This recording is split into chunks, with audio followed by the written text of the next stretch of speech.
Hi, I'm Melissa Webb. Thanks for being here today. I would love to take a few minutes of your time and show you how you can help your young writer construct an excellent 5-sentence paragraph with ease. That part's important. Okay, so I want to show you this method called the Hamburger Method. I did not invent it. In fact, you can get this worksheet on prestoplans.com. You can Google it. You could even just use a piece of paper and draw it out. What I love about it is it's a visual. And as we know, students learn in a variety of ways. And so when we are teaching, we want to make sure that we're teaching in a variety of ways. And a visual like this can be really successful for certain students. I would use this with students as young as 2nd grade. And even into middle school, if a student has not mastered the informative 5-sentence paragraph, or if they're ready to advance to the informative 5-paragraph essay, and I'll show you how at the end. All right, so let's go ahead and talk about this. Let me first put up Fly Sketch. Here they have created this overlay, which I love because then I can talk with you a little bit about the visual and make some marks on the page. All right, so I would talk with my students first about the fact that a hamburger has a top bun and a bottom bun. Okay, what we know about the hamburger bun is that it's made of the same ingredients and comes in the same package, so it definitely has some similarities. But is it exactly the same? The top and the bottom, it is not.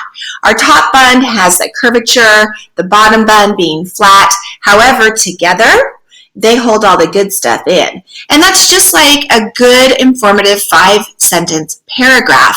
A topic sentence and a concluding sentence hold the good stuff in. So we want to remember that. Now here in the center, it looks like maybe lettuce and a burger and some tomato there. That's referred to as the body of a paragraph.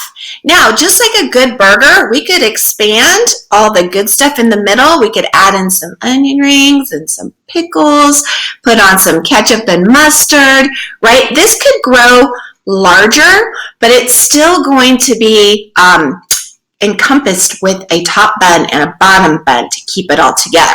So good writing does the same exact thing. So let's go ahead and talk about how we would use this as a writing assignment today. Let me switch over to my text box. So in a paragraph, we want to stay on topic. Each paragraph should have its own main idea or main point that you're trying to let your reader understand. It's the whole point. So let's go ahead and start today with healthy snacks are good choices to make when we are hungry. Okay, our topic is healthy snacks. Specifically, healthy snacks are good for us. So we're going to go ahead and think of 3 healthy snacks.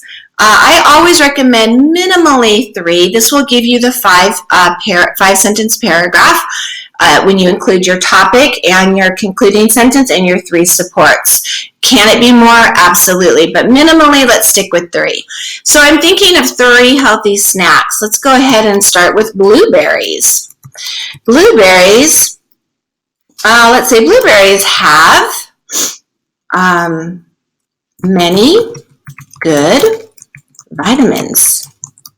All right, now right away, I would use this opportunity, if this is what a student were writing in front of me, I would take this opportunity to point out, hey, take a look what you've done. You have used the word good 2 times already. And a good, get it? A wonderful way to increase vocabulary is to stay away from using the same word to describe things. It just becomes too repetitive. So instead of good, let's take that out. Let me go back to my text. Let's take out good. And instead, we're going to use the word, I'll put it right up here, nutritious. Ooh, great word, great vocabulary. Okay, so use these moments to absolutely have these little lessons that talk about other good things about strong paragraph structure. Okay, let's come up with another good healthy snack? How about we'll go with string cheese?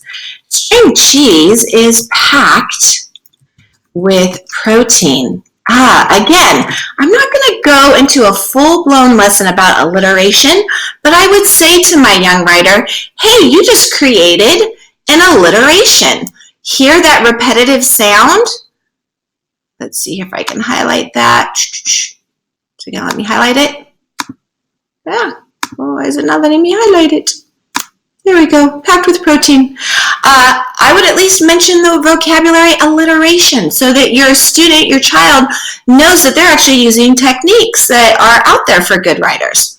All right, finally, let's come down here and let's say whole wheat crackers are filled with fiber. And hopefully your young writer would say, hey, did I just make another alliteration filled with fiber? You sure did. So it gives a nice rhythm, and it's a great opportunity to introduce that to students. All right, look at us. We're just like moving right along here. Our topic was healthy snacks. We gave 3 examples: blueberry, string cheese, whole wheat crackers. And I see I actually did cracker. I would actually want to change that to crackers. But let's go on here with the concluding sentence, and we'll put in something that's going to refer or be similar to our topic sentence. Now, clearly, I can't write the same exact thing. Healthy snacks are good choices to make when we are hungry, but I want to say something of that sort. I want it to be closely related to that. So instead, I might say, choosing healthy snacks will keep us full and satisfied. Okay, so I stuck with healthy snacks and the fact that they're good in some way, shape, or form. There's my paragraph. Pretty simple, right?